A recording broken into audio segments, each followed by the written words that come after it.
Hello friends, welcome to Learner's Planet. Friends, in this session I have selected some good problems which I have collected from various places. So I'm going to discuss the problems and solutions with you, and before coming to this session I would recommend you to attend the basic sessions, else you'll find this session to be difficult, right? So I'll be taking problems one by one, and I would advise you just try to solve the problem on your own, then match your answer and solution with mine. So this way you'll be able to practice with the problems, right? So let's begin the session. Now friends, I have this problem based on cubic equation. Here, if the roots of the equation mx cube minus 10x square plus 5x minus 2 is equal to 0 are a, b, c, then what is the value of this? Now, if we talk about a cubic equation, what is the format of that? I just write it over here. X minus a, x minus b, x minus c is 0, right? So if this is the format, a, b, c will be roots.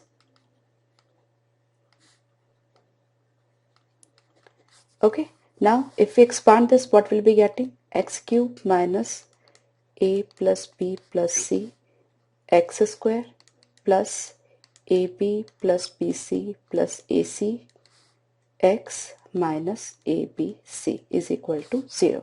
So if you expand this, you'll be getting this. Here abc are the roots of the cubic equation, right? Now if you make the comparison between this and this given equation, what is there? We have to find out the value of 1 upon AB plus 1 upon BC plus 1 upon AC. And same thing over here, ABC are the roots of this equation.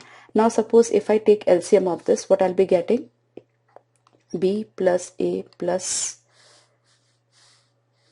C plus A plus B by ABC. That means A plus B plus C by ABC. Now what is a plus b plus c? That is the sum of the roots, right? Now what is sum of the roots? A plus b plus c is nothing but the coefficient of x square in negative, isn't it? Coefficient of x square in negative, right? So here what is the coefficient of x square? Minus 10. So negative of minus 10 will be 10. Similarly, ABC is what? Constant term here. That means product of the roots in negative, right? So over here, if we take a c minus abc is minus 2, that means abc is 2. So that's 5, right? So we don't have the option over here, so it's none of these. So you don't have to write all these steps. You just have to be clear that if it is a cubic equation, then sum of the roots in negative will be coefficient of x square.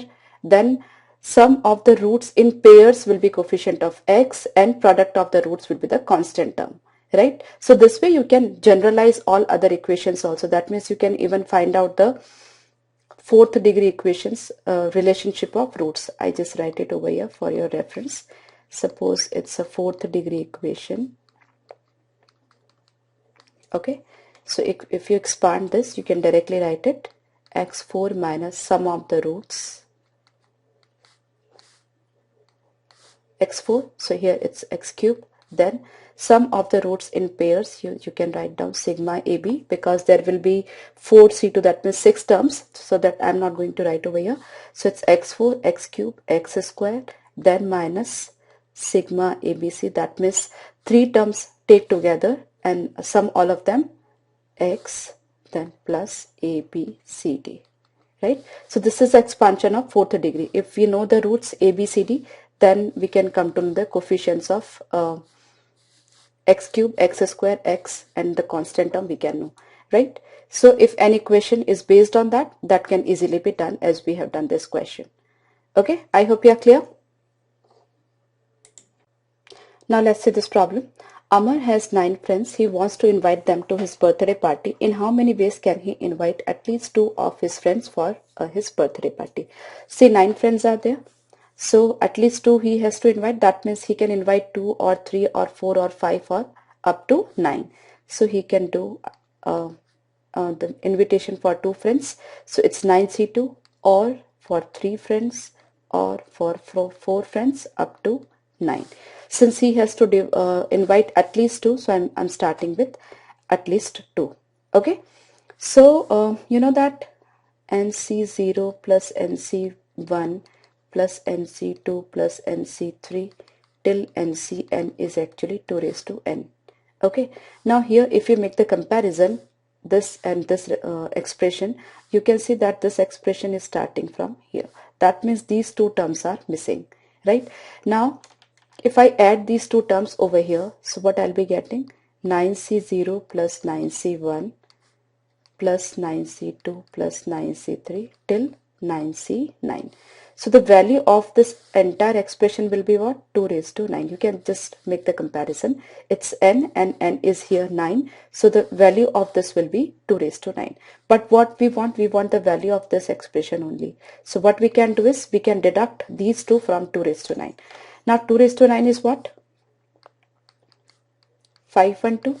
So just deduct 9c0 is what? 1 and 9c1 is 9. So 1 plus 9, 10 we have to deduct from this. So we'll be getting 502. Okay. So in how many ways can he do this? It's 502 ways are there. Okay. Just keep this formula in mind, right? This is like the relationship that is mentioned in permutation and combination, right? That is sum of coefficients of 1 plus x raised to n. Okay. I hope you are clear. And if you are not clear, do attend the permutation and combination session once again. Now friends, here we have an interesting problem. If 1 factorial into 2 factorial up to 49 factorial is 180 raised to k into m, where k and m are natural numbers and m is not multiple of 5, find the value of k. That means what is happening over here, all the 5s are used up in making 180 raised to k. Now we have to find out the value of k. That means the highest number of 5s which are included in this that we have to find, right? Now how do we find the number of 5s in this, and why are we finding number of 5s? See, what are the factors of 180? 180 is equal to 2 square into 3 square into 5. So 180 is made up of 4, 9 and 5, right? 1 4, 1 9 and 1 5, that makes 180, right? So we have to find out how many 4s, 9s and 5s are there. Now 4 is what? 2 square, 9 is what? 3 square. Definitely 2 square and 3 square will be more than 5, right? So it's sufficient for us to find out the number of 5s which are included in this. Okay. Now in n factorial, if we have to find out the power of any number which is included in this, we have already discussed this method in our number system session. So you must be knowing that after 1 factorial, 2 factorial, 3 factorial, 4 factorial, up to 4 factorial, there is no 5 at all. So from 5, 6, 7, 8 and 9. In these 5 numbers, there is 1 5 included, right? Say 6 factorial divided by 5. If I have to see what is the highest number of 5 that is included in 6 factorial, what I do is I divide 6 by 5 and take the integral part of the like quotient. Okay, so that's 1.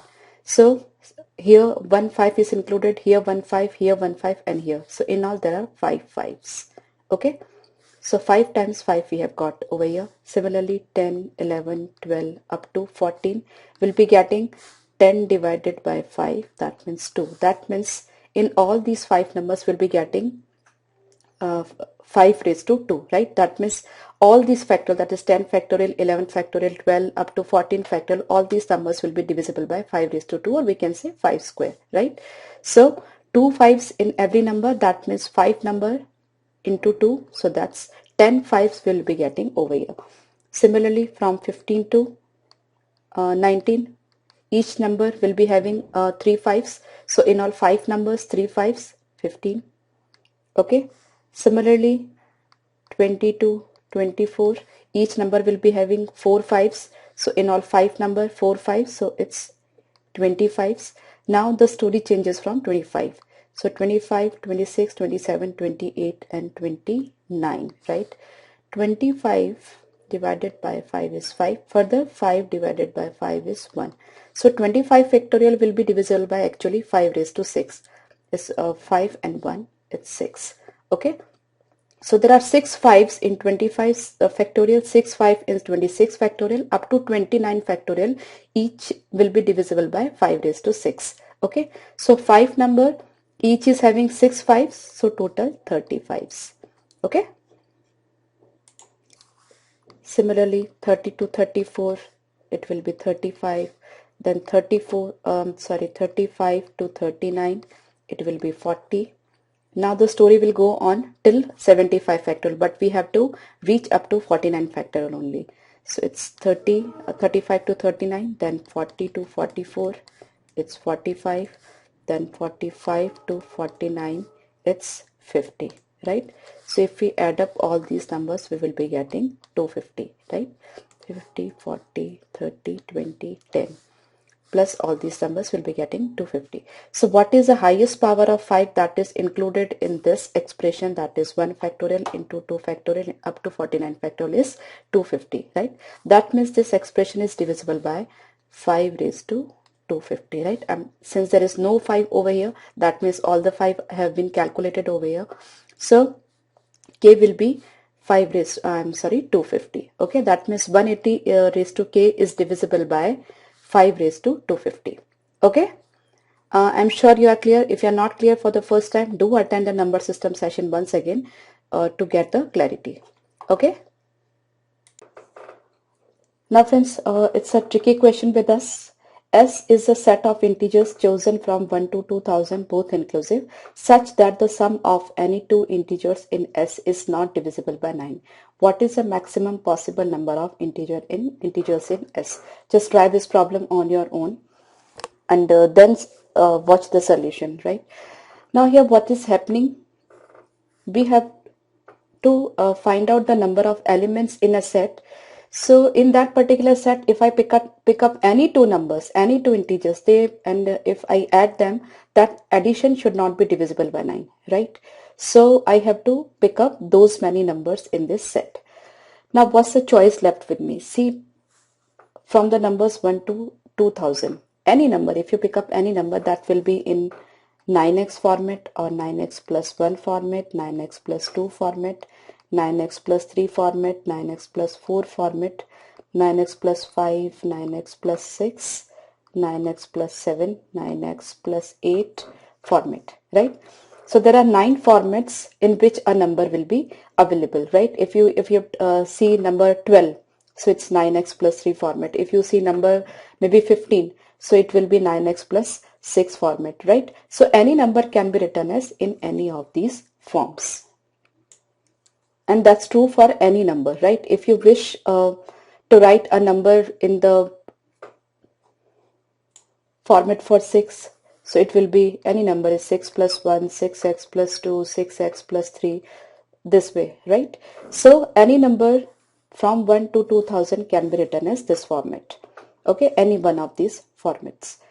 Now if I take all the numbers of 9x format, that means number 9, 18, 27 till maybe 1998, right? If I take any of all of these numbers and if I add up any two numbers, I'll be getting the sum that will be divisible by 9 because all the numbers are multiple of 9. So we cannot take up the numbers which are already multiple of 9, right? So these numbers are eliminated. Now suppose I take all the numbers of 9x plus 1 format, right? All the numbers, maybe 10, 19, 1999. Okay, all these numbers are 9x plus 1 format. If I add up any two of them, I won't be getting the sum that is divisible by 9 because two numbers of 9x plus 1 format, if they are added, will be getting 18x plus 2, right? That means still it will be 9x plus 1 format. Okay, so you don't have to worry. You take up all these numbers and insert in the set. Okay, so how many numbers are these that we have to find out? See, this is an arithmetic progression with the common difference as 9, right? So you can find out the number of elements in this set. So it's the number of elements. How do we find out? A plus n minus d, a plus n minus 1 d is the common term, or we can say last term. Here it's 1999. So a is the first term, 10 over here, and d is the common difference, that's 9. So 1999 minus 10, that's 1989 divided by 9. So n minus 1 is 221, that means n is 222. So there are 222 numbers which are of 9x plus 1 format. Okay.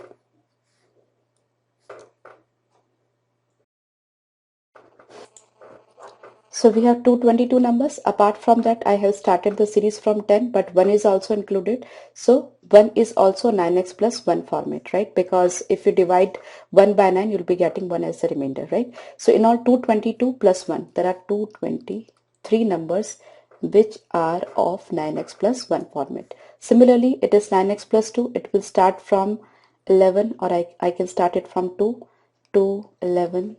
Then it will be 2000. So similarly, the number of terms, because one addition is shifted over here, right? So in all, there will be 223 terms of 9x plus 2 format also. Okay. Similarly, we can calculate for 9x plus 3. Now the first number that is of 9x plus 3 format between these two will be 12, right? So 12, then 21 till here, and the last number will be 1989 plus 3, that is 1992, right? So we got one less number of element from this sequence. So here it's 223, so here we'll be having 222 numbers, right? Now you add up any two numbers of this format, you won't be getting the sum that is divisible by 9, because 9x plus 3 plus 9x plus 3, that is 18x plus 6. That means the number is not divisible by 9. So you can use all the elements which are, or all the numbers which are in 9x plus 3 format. Similarly, 9x plus 4, so it's 13, 27, until here it's 1993. Okay, further we have 222 elements. Okay, now after that we cannot choose the numbers, because if any one of the number we take off 9x plus 5 format, suppose any number, maybe 14, right? If I add a number of 9x plus 5 format to 9x plus 4 format, then the sum will be divisible by 9. Why? Because 9x plus 4 plus 9x plus 5, what I'll be getting? 18x plus 9. That means 18x plus 9 is obviously divisible by 9, because 9 is the common factor, right? So I cannot choose the number which are of 9x plus 5 format, not even a single number. Similarly, I cannot choose 9x plus 6 format, because 9x plus 3, if 6 and 3, if they are added, the sum will be divisible by 9, because it's 18x plus 9 format. So I cannot take. Similarly, 9x plus 7 and 9x plus 2, if two numbers are added, the sum will be divisible by 9. Similarly, 9x plus 1 and 9x plus 8. So from now onwards, I cannot choose the elements. Okay. So 223, 223, 222 and 222. So in all, these are 3 and 3, 6, 7, 8, 9, 10. 890 numbers, right? So 890 numbers I can choose. Apart from that, if I take just a single number which is multiple of 9, that is any one of them, maybe 9, maybe 18, maybe 27, maybe 19, any number which is multiple of 9. If I take the one number, so if a multiple of 9 is added to a non-multiple of 9, we will never be getting a sum as multiple of 9. Just listen to me carefully, okay? So one number I have further. So in all, 891 numbers will be there in this set. So if you take up any two numbers, you won't be getting the sum as divisible by 9, right? Just concentrate on the concept and watch the this portion once again. Okay, it's an important concept, so you must be aware of it. Now friends, we have this problem. Find the remainder when this a very big expression is divided by 7. So it's 2 raised to 100 plus 2 raised to 200 plus 2 raised to 300 till it is going on 2 raised to 9900 plus 2 raised to 10,000, right? I have to divide this expression by 7. I have to get the remainder. Now there is one number in 2's power, that's 8. Now 2 cube is 8, right? So 8 or any power of 8, right? If it is divided by 7, the remainder will be obviously 1, right? 8 raised to n. If 8 raised to n is divided by 7, the remainder will always be 1. Why? Because it is this format, right? So it's 1 more than the multiple of 7. So if 8 raised to n, it can be written as in this format. So every time if you divide 8 raised to n by 7, the remainder will be 1 only. Okay. So what we can do is we can break up this 2 raised to 100 in the power of in 8 and the remaining number, right? So 2 raised to 100 can be written as 2 raised to 99 into 2, right? Now 2 raised to 99 can be written as 8 raised to 33 into 2, right? So that's why I have written as like this. Similarly, 2 raised to 200, it's 2 raised to 198 into 2 square, right? Now 2 raised to 198, it can be written as 8 raised to any power, maybe k, I don't have to calculate it, it's not at all required, into 4. Similarly, 2 raised to 300, it's already 2 raised to 300 can be written as 8 raised to m. Okay, no need to find out the value of m. Similarly, the next term is 2 raised to 400. Okay, 400, if we divide 400 by 3, we'll be getting the remainder as 3, or we can write it as 2 raised to 399 into 2. So 2 raised to 399 is further 8 raised to maybe L into 2. Further, from the next one we'll be getting 8 raised to maybe P into 2 square. Then 2 raised to 600 would further be multiple of 8. Okay, that means can be written in power of 8, maybe 8 raised to y. Similarly, the sequence will go on. Okay, just try to understand. At last, 2 raised to 9900. So 2 raised to 9900 can be easily written as 8 raised to 3300, right? Plus this is 2 raised to 10,000. So 2 raised to 10,000 is what? 9999 into 2. Okay. Now, if you divide this expression by 7, what you'll be getting as remainder? From here, the remainder will be 1, 1 into 2, 2. From here, the remainder will be 1, so 1 into 4, 4. From here, the remainder will be 1, right? So, if I take these three terms, I'll be getting entire the sum of the remainders as 7, right? So that's, if you divide this expression by 7, you won't be getting any remainder. That means the remainder is 0. So each three terms will produce the remainder as 0 if we divide by 7, right? So till here, you won't be getting any remainder. That means the final remainder will be 0. So the last number which we are left with, this. Okay, so 2 raised to 999, still it can be written as 8 raised to 3333 into 2. So this expression, if it is divided by 7, the remainder will be 1, and that 1 into 2, the final remainder will be 2, right? So this big expression, if it is divided by 7, the remainder will be 2 only, right? Problem is not that difficult. You just have to analyze the first step, and after that you can generalize it. You don't have to write the second step like this, which I just have written it for your clarity, otherwise you don't have to write it. Okay, and even you don't have to calculate the power of 8 which will be over here, because 8 is having any power, it will be definitely divisible by if it is divided by 7, the remainder will be 1 only, right? So I hope you are clear.